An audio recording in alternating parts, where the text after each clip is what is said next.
Hello, আমি সঞ্জু। তো তুফান সিনেমার ফার্স্ট সঙের একটা টিজার এসেছিলো, আপনারা অলরেডি জানেন। লাগে উড়াদুরা। তো সেই গানটার আমি তো রিভিউ করেছি, আমি রিভিউতে বেশ প্রশংসা করেছি। বাট তারপর আমার মেসেঞ্জারে অনেক মেসেজ আসছে, কমেন্টে অনেকে বলছে দাদা এটা কপি গান। তারপর আমি এটা নিয়ে ভিডিও করি, বাট সেখানে একটা মিস্টেক হয়ে যায়। তাই আমি আপনাদের কাছে অবশ্যই সরি বা দুঃখিত, কারণ এত বড় মিস্টেকটা হওয়া উচিত ছিল না। তো ব্যাপারটা হলো এই যে গানটা, সেটা যখনই রিলিজ করে তখন থেকেই অনেকেই বলে যে এটা বান্ধবী ললিতা গানের থেকে নেওয়া। বাট আমি যখন প্রথমেই রিভিউ করি, আমি কিন্তু বান্ধবী ললিতা গানের কথা বলিনি। কারণ আমার ফার্স্ট এই গানটা শুনে যেই গানটা মনে পড়েছিল সেটা হলো আমায় সামনে বসে খাইছে গো, কি কেন গানটা, কি ফেরিওয়ালা আর কি, আমায়, যাই হোক এখন আর মনে করতে পারছি না। তো ওই গানটা আমায় বেবিওলায় খাইছে গো সামনে বসাইয়া, হ্যাঁ মনে পড়ে গেছে। তো ওই গানটার কথা আমি রিভিউতে বলেছিলাম। বাট তারপর আমাকে অনেকে মেসেঞ্জারে মেসেজ করছিল দাদা এটা বান্ধবী ললিতার কপি। তো আমি তারপর একটা ভিডিও করি যে এই গানটা আসলেই কপি কি না। তো আমি এক্স্যাক্টলি কিন্তু কপি বলি নাই, আমি বলেছিলাম যে এই গানটা তিনটা গানের টোনের সঙ্গে মিলে যাচ্ছে, তিনটা গানের সুরের সঙ্গে মিলে যাচ্ছে। সেটা হলো বেবিওলা খাইছে গো সামনে বসাইয়া, এবং এই মনেও থাকে না, এবং এই বান্ধবী ললিতা। তারপর আরেকটা গান হলো তোমার মরার কোকিলে। বাট ওখানে আমি এগুলো মিস্টেক করিনি, এগুলো তো অবশ্যই এই তিনটা গানের টুনের সঙ্গে এটা মেলে।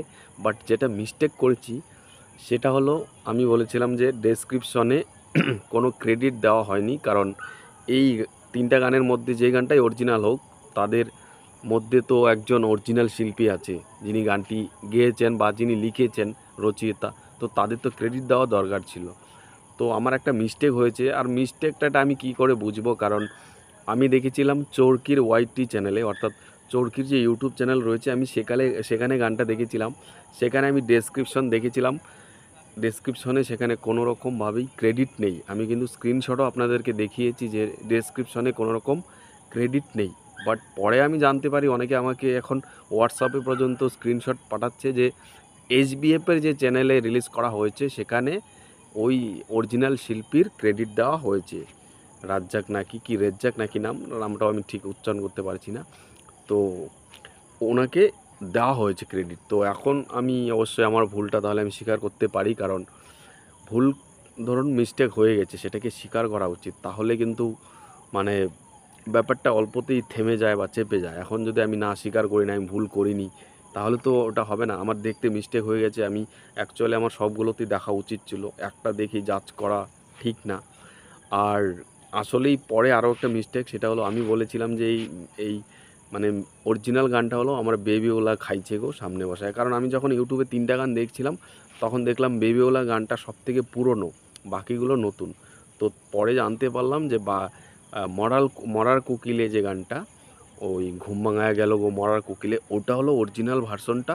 এটা থেকে ইন্সপায়ার হয়ে বাকি দুটো গান করেছে, যেগুলো একদম জঘন্য, নোংরা, একদম ইজ্জত মারা গান, যেগুলো ওই মরার কোকিলের গানটাকে নষ্ট করেছে।